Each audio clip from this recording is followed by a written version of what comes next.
ministro do Supremo Tribunal Federal, Luiz Roberto Barroso, fez uma palestra para juristas latino-americanos. O magistrado fez duras afirmações sobre como a corrupção se espalhou no Brasil. Chegou a dizer que onde se destampa, vê coisa errada, seja na Petrobras, Caixa Econômica Federal e no BNDES, por exemplo. O direito penal brasileiro se mostra incapaz de punir a criminalidade de colarinho branco. É um fenômeno generalizado, sistêmico e plural, que envolve empresas estatais e privadas, partidos políticos, membros do Executivo e do Legislativo, com esquemas profissionais de arrecadação e distribuição de dinheiro desviado. Esse é o assunto do quadro Direito em Pauta de hoje, que começa agora.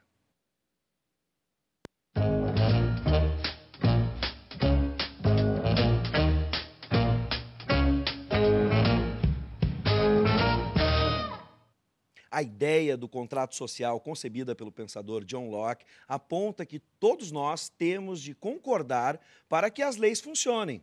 Além disso, também é necessária uma força policial altamente eficiente e cidadãos dispostos a fazer a coisa certa. Boa tarde, professor Paulo Regis. Bonito, né, a nossa abertura aqui, se todo mundo fosse assim, fizesse assim no Brasil, né, professor? Muito bonito. Boa tarde, Bive, sempre uma alegria estarmos juntos para mais um tema jurídico. Seja bem-vindo, professor. Tá bem, obrigado. Nós vamos contar hoje com a presença dos professores da UBRA, professores do curso de Direito, aqui do campus de Canoas. Professor Leandro Cordioli, que é professor de Direito, de Filosofia do Direito, entre outras disciplinas, e é mestre pela URGS e é doutorando em Filosofia pela PUC. Como sempre, professor Jorge Trindade, que, entre outras disciplinas, leciona Psicologia Jurídica. Sejam bem-vindos, professores. Muito obrigado. Bom, antes da gente começar o nosso debate, nossa conversa, professor Paulo Regis, sempre indicamos obras da Livraria do Advogado. Hoje, qual a obra que vamos indicar? Nós vamos indicar Cosmopolitismo Jurídico, da autoria da professora Jânia Maria Lopes Saldanha. Ela é coordenadora e professora do Programa de Pós-Graduação em Direito da Universidade Federal de Santa Maria.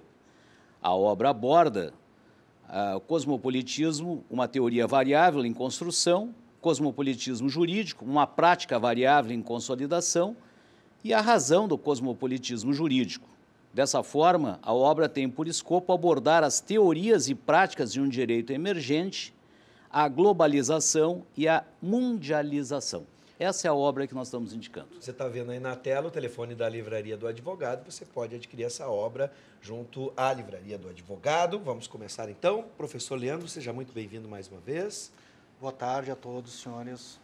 Vamos lá, professor. Vamos na base. Vou lhe pedir uma pequena aula aqui, uma rápida aula. O senhor coordenou a segunda jornada da UBRA de Filosofia do Direito, a qual encerrou na noite desta quarta-feira e que contou com consagrados filósofos e juristas gaúchos. O senhor poderia relatar como a filosofia e o direito podem dialogar com a justiça e até mesmo nesse panorama que passamos sobre a política brasileira, por exemplo? Sim, a jornada é um grande exemplo disso, né?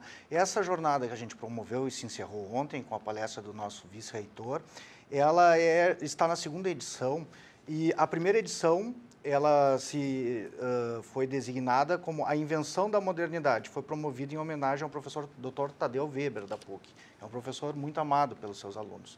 E essa segunda jornada, ela foi realizada em homenagem ao professor Drayton Gonzaga de Souza, que é decano da Escola de Humanidades da PUC. E o professor Drayton, ele tem uma trajetória que resume exatamente a sua pergunta, a resposta da sua pergunta, no sentido de que ele tem uma formação filosófica. E, em dada medida da sua carreira, ele começou a buscar uma formação jurídica e fez uma graduação. E, hoje em dia, ele é decano, é professor de filosofia, mas também é advogado.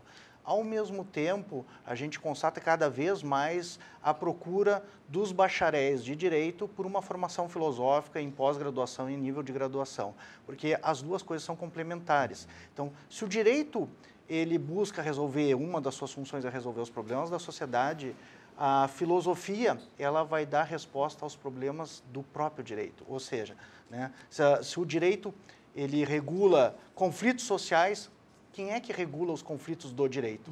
Essas são as respostas da filosofia, e é isso que ela pode aportar. Muito bem.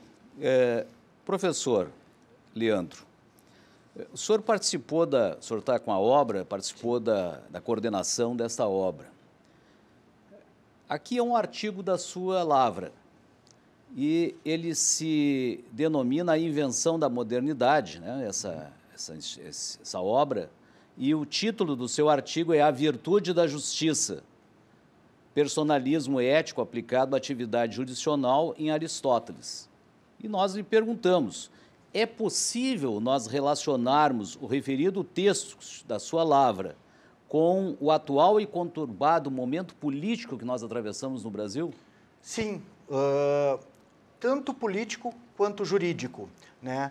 Eu lhe pediria autorização para ler uma pequena passagem aqui, é uma frase só, logo na introdução do meu ensaio, que é a citação de um filósofo inglês, John Finnis, que diz o seguinte, a tese dele é a seguinte: nenhum sistema de leis pode garantir a justiça se seus sujeitos, para nem mencionar os funcionários, os juízes, são eles mesmos indiferentes à justiça. Isto é, o direito sozinho, o direito ele precisa de pessoas para regular a sociedade, ele não vai se auto-aplicar, ele precisa de juízes, de advogados, de promotores.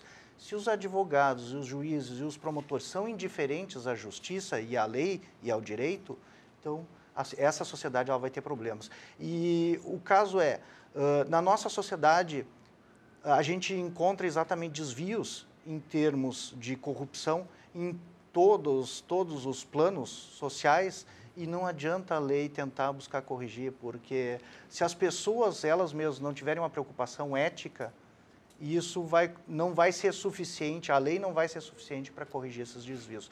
A filosofia, no plano mundial, está se dedicando ao estudo desses temas ultimamente. Queria perguntar para o professor, eu assisti o evento que aconteceu aqui na obra, foi maravilhoso, sem dúvida, foi exemplar, foi modelar, mas eu queria saber, professor Cordioli, quais são as dificuldades e quais são os pontos que instigam, por exemplo, num histórico e num panorama que nós vivemos de crises com a justiça, que se estude filosofia, porque a filosofia é pensamento, é reflexão, é pensar sobre si próprio e sobre aquilo que nos cerca.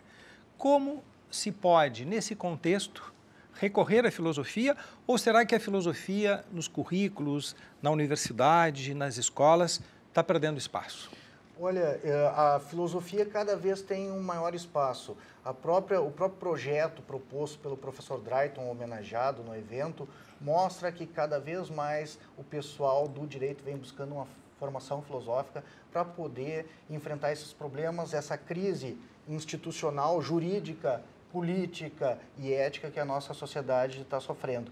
Então, é a filosofia que pode enfrentar esses desafios, ela que pode apresentar respostas para esses desafios, ela que pode dar aportes éticos para que integre o direito e a política. A filosofia não nos traz mais perguntas? A filosofia ela parte de perguntas, mas diferentemente da sociologia, que é uma ciência descritiva, a filosofia ela busca criar normas, normatizar aquilo que devemos fazer, apresentar soluções. Então, ela apresenta, por exemplo, uma filosofia política, ela vai estudar quais são as melhores formas de regime político, para que mesmo que você não viva numa sociedade que se rege pelas melhores formas de regime político, busque implementar essas melhores formas e melhore a sua condição de justiça na sua própria sociedade. Então, ela tem um valor normativo, né? Bom, eu sou suspeito até para falar, colaborando ainda nesse raciocínio, por exemplo, a filosofia revolucionando a educação, como aqui a gente tem dentro do programa de pós-graduação, e acredito que no direito da mesma forma. Mas vamos voltar a essa análise filosófica sobre especificamente a corrupção no Brasil, já contextualizando e colocando dentro de um período e um espaço histórico. Sim. Bom, eu tenho uma tese, mas é uma tese que vem desde os antigos. O senhor citou Michael Sandel, mas tem o professor John Rawls, o professor John Finnis, e fundamentalmente a pessoa que se deu conta disso já na antiguidade, um dos inventores da democracia, o filósofo Aristóteles, eu tenho uma leitura dele que sinteticamente diz o seguinte: que nós tenhamos instituições e leis justas é uma condição para que uma sociedade seja justa, mas ela não é uma condição suficiente, ela é uma condição apenas necessária. Então, nós precisamos investir em ética e investir nas pessoas e fazer com que as pessoas se tornem pessoas éticas e difundamos valores éticos, porque sem essa garantia pessoal, que não é apenas uma garantia institucional, nós sempre teremos problemas em termos de ética e em termos de corrupção, né? Então, não há outra saída. Leis justas não são garantias suficientes para termos uma sociedade justa. É necessário que as pessoas se preocupem também com valores éticos. Senão, mesmo que a gente colocasse um policial em cada esquina, ainda assim o policial poderia se corromper, né? Se nem ele se preocupa com a justiça. Professor Leandro, nós sabemos que o senhor nutre um carinho muito especial por Michael Sandel. Sim. E numa das passagens do seu trabalho, inclusive um artigo foi publicado na revista Exame, aqui no Brasil, ele já esteve aqui, foi entrevistado, foi bem homenageado, como merece. E eu lhe pergunto o seguinte, ele diz que nós temos uma crise que é decorrente de uma questão de autoridade. Sim. As pessoas, elas precisam cumprir ordens. Sim. Seria possível uma consciência individual, seria possível despertar uma consciência individual dos cidadãos, no sentido de que ele dispensasse, isso não seria uma utopia, no dizer do filósofo americano, ele diz que nós precisamos evoluir, que a sociedade precisa chegar a um ponto onde não precisa forçar a lei, não precisa ter esse guarda em cada esquina. O cidadão tem que estar consciente das suas obrigações. Isso não é utópico?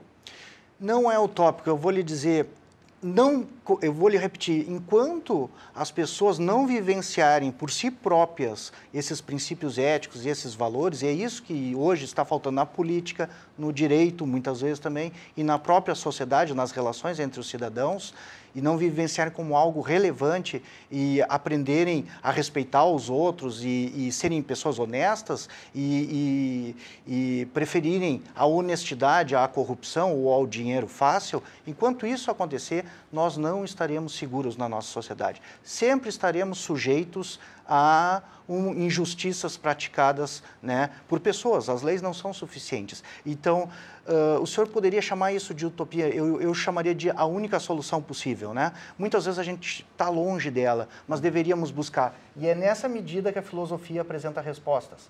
Ela apresenta metas que a gente deve buscar.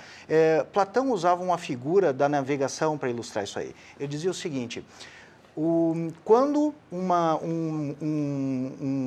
navio se afasta da costa, ele enxerga o sol. O capitão do navio ele vai navegar a partir do sol.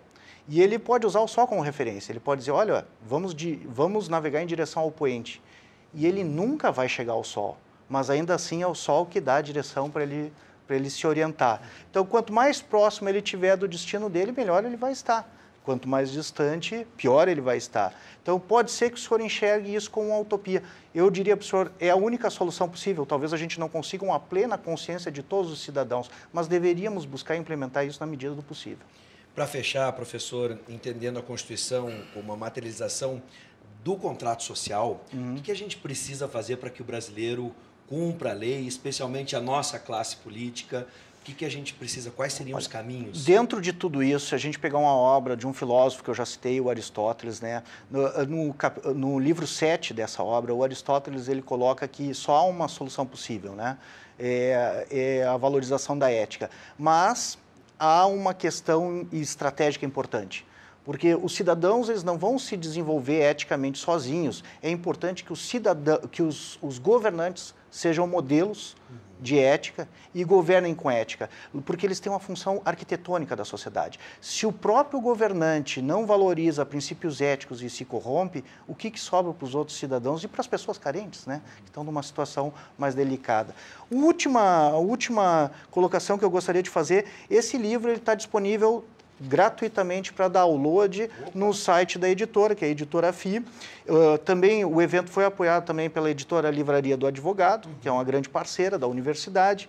E esse livro está disponível no site www.editorafi.org. E hoje mesmo ele já está disponível, pode ser baixado e pode ser lido, né?